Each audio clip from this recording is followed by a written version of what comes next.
Usher prêt à affronter Diddy dans un procès explosif, le scandale qui secoue Hollywood. Accrochez-vous, car ce qui se profile à l'horizon est rien de moins qu'un séisme judiciaire. Usher s'apprête à témoigner contre Diddy dans ce qui s'annonce comme l'un des procès les plus spectaculaires de l'année. La tension est à son comble, et à quelques semaines seulement du face-à-face en salle d'audience, l'équipe juridique de Diddy est en mode panique totale. Il se démène pour contester chaque pièce à conviction saisie lors des perquisitions choc dans les luxueuses demeures du magnate du hip-hop. Si ses avocats s'agitent autant en coulisses, c'est que les révélations promettent d'être brûlantes. Et comme si ça ne suffisait pas, Usher vient de lâcher une bombe après des années de silence, dévoilant des détails troublants sur son passé avec Diddy. Ce que ces deux-là ont vécu ensemble est assez grave pour faire trembler le camp de Diddy. Avec Usher sous les feux des projecteurs au tribunal, le drame ne fait que commencer. Préparez votre popcorn, car ce choc des titans s'annonce épique, et vous ne voudrez pas en rater une miette.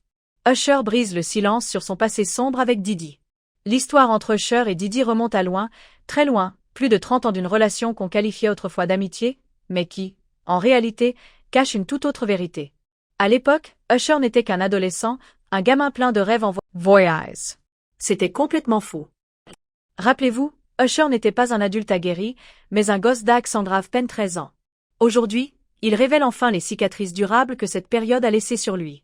J'ai du mal à dormir encore aujourd'hui, a-t-il confié, la voix lourde de souvenirs. J'étais là pour travailler, mec. Je n'avais pas chanté depuis une semaine. J'avais 13 ans. Je disais à Diddy, mets-moi en studio, mec. Moi, je ne suis pas là pour faire la fête. Je ne veux pas aller en boîte. D'ailleurs, je suis trop jeune pour y être.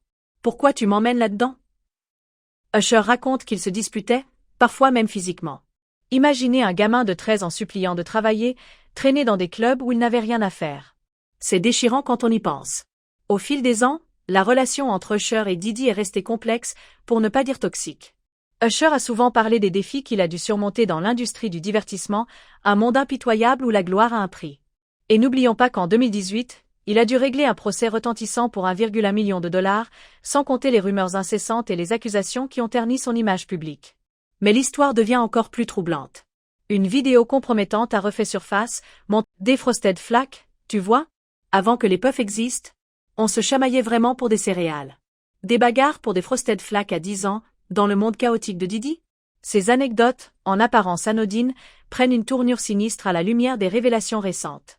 Pas étonnant que Usher ait des nuits blanches.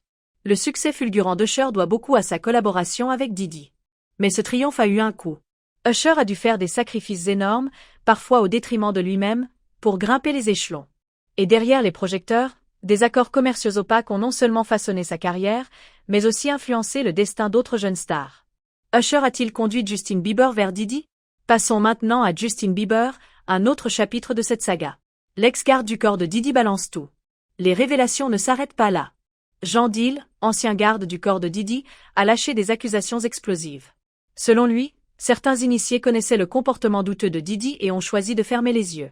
Pire encore, ils auraient couvert certaines affaires sordides. Deal n'y va pas par quatre chemins. Il raconte une anecdote troublante impliquant Diddy et Kim Porter, son ex-compagne décédée. À l'hôtel suisse, Puff avec Kim dans une chambre et une autre femme dehors. Il sort en peignoir, elle lui fait un truc, et Usher entre et l'embrasse direct. Puff ne l'a pas bien traité à l'époque, et beaucoup de gens le savent. Deal va plus loin, évoquant les rumeurs autour de Bieber.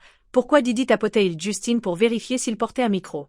Pourquoi Justin a-t-il fait une chanson sur une fête chez Diddy où il s'est éclaté? Où il y a de la fumée, il y a du feu. Il ajoute des détails glaçants. Après son passage chez Diddy, Justin a commencé à consommer des drogues dures. Qu'est-ce qui pousse un gamin qui voulait juste faire de la musique à se retrouver à prendre des pilules et à fumer? Et concernant Usher, Deal affirme avoir entendu des rumeurs troublantes. Des cadres de l'industrie m'ont dit qu'Usher avait été envoyé à l'hôpital après avoir passé du temps avec Diddy. Il parlait d'un gamin qui saignait de l'arrière. Ces allégations, aussi choquantes soient-elles, jettent une ombre encore plus sombre sur cette affaire. L'équipe juridique de Diddy s'effondre. Le scandale autour de Diddy prend une tournure encore plus dramatique. Son équipe juridique est en plein chaos. Si ses avocats se démènent autant en coulisses, c'est que les révélations s'annoncent torrides. Et comme si cela ne suffisait pas, Usher vient de lâcher une bombe après des années de silence, révélant des détails troublants sur son passé avec Diddy. Ce qu'ils ont partagé est assez grave pour faire trembler le camp de Diddy. Avec Usher sous les feux des projecteurs au tribunal, le drame ne fait que commencer. Les avocats restants de Diddy tentent de limiter les dégâts, contestant les accusations et affirmant que les fameuses « freak-offs » n'étaient que des soirées privées consensuelles. Ils soutiennent que Diddy est ciblé à cause de son succès en tant qu'entrepreneur noir. Mais les procureurs ne l'entendent pas ainsi, décrivant un système de coercition et de chantage. Avec des enregistrements compromettants en jeu, la défense de Diddy vacille. Un jury sous haute tension. À l'approche du procès, sélectionner un jury impartial est un défi colossal. Avec la couverture médiatique incessante, des documentaires comme The Fall of Diddy ou podcasts comme The Trial of Diddy, trouver des jurés qui n'ont pas d'opinion préconçue sur Diddy relève de l'impossible. Le processus de sélection, prévu pour le 5 mai 2025, sera scruté de près. Chaque camp jouera ses cartes pour éliminer les jurés biaisés, dans une partie d'échecs juridiques où tout se joue. Ce procès met en jeu l'empire de Diddy, son héritage et sa liberté. Usher, en montant à la barre, pourrait faire basculer l'affaire. Ce scandale révèle les dessous sombres d'Hollywood, où la gloire cache souvent des vérités dérangeantes. Restez branchés pour suivre chaque rebondissement de cette saga explosive. Abonnez-vous, commentez et activez la cloche pour ne rien manquer.